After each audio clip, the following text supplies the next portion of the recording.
এই হচ্ছে আমার আঙ্গুর গাছ।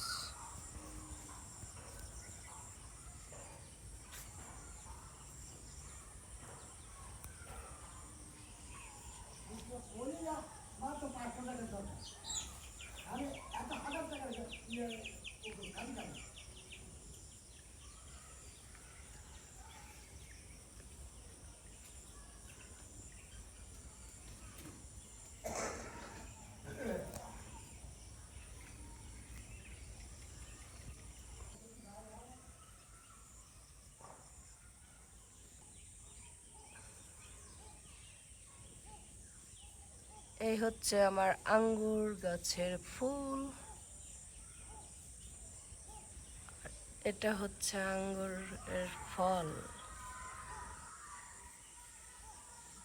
আষাঢ় মাসে এরকম ফল আসবে এটা তো চিন্তাই করা যায় না। এই আর একটা ফল, ফলের থোকা। আর এই একটা থোকা, আরো আছে। এই একটা থোকা। আর এই হচ্ছে ফুল, আবার ফুল আসছে। কিছু জায়গায় ফুল, কিছু জায়গায় ফল। আষাঢ় মাসে আঙ্গুর, এটা মনে হয় বাইকুনো। দেখি কি হয়, আল্লাহ ভরসা।